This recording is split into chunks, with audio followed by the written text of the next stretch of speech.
Bonjour, aujourd'hui, en ce samedi 30 décembre 2017, l'avant-veille du jour de l'an, j'en profite pour vous parler de ballonnement.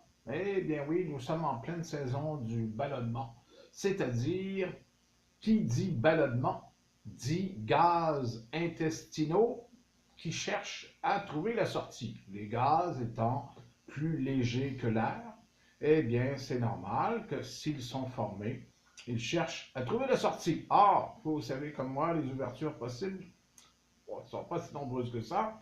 Et quand ils ne sortent pas, ça peut être très douloureux. Et quand ils sortent, ça peut être très gênant. Bref, ce qu'on va faire aujourd'hui, on va parler comment les éviter et comment réparer le tout assez facilement si le mal est fait. Or, il y a de plus en plus de ballonnements. Comment je sais ça? C'est tout simplement parce que les responsables sont consommés de plus en plus. Donc, c'est une question de logique. Premier grand responsable, le sucre. Alors, c'est clair que le sucre sert à faire fermenter bien des trucs, dont l'alcool, entre autres. Alors, imaginez dans vos intestins les sucres, surtout les sucres industriels, mais il va arriver la même chose avec miel ou sirop d'érable, mais c'est un petit peu moins pire. Donc, le sucre, à éviter, c'est difficile, mais à modérer beaucoup. Le sel, tout aussi gazogène, ça se dit ça. Le sel aussi, alors les gens me disent souvent, ben moi je ne sale pas. T'es pas obligé, parce que 80% du sel que nous consommons ne vient pas de la salière. Le sel, c'est un conservateur et c'est le moins cher.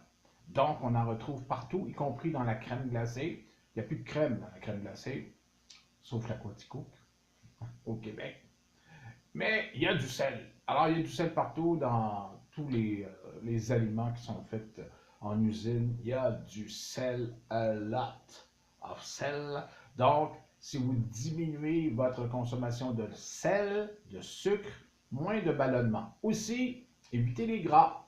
Donc, notre consommation actuellement, surtout occidentale, trop de sucre, trop de sel, trop de gras. Donc, beaucoup de ballonnement.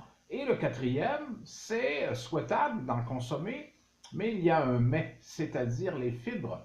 Alors, si vous consommez beaucoup de fibres et peu d'eau, vous allez avoir du surplus de fibres. Le surplus de fibres, et vous allez être très constipé.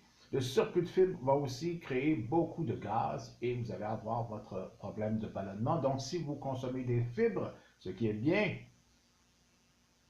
pensez aussi à une quantité au moins égale de liquide. Maintenant, mettons que le mal est fait, surtout que de ce temps-là, on est dans les parties du jour de l'an, on vient de sortir de Noël, l'estomac, le système digestif a déjà souffert beaucoup. Alors, pour régler le problème, en interne, il y a les menthes, alors, menthe poivrée, menthe verte, etc.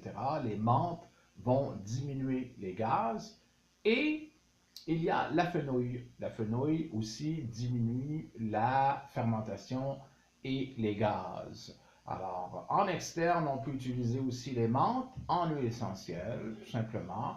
Euh, Peut-être une petite friction au niveau de l'abdomen va vous aider à digérer et ainsi éliminer les ballonnements.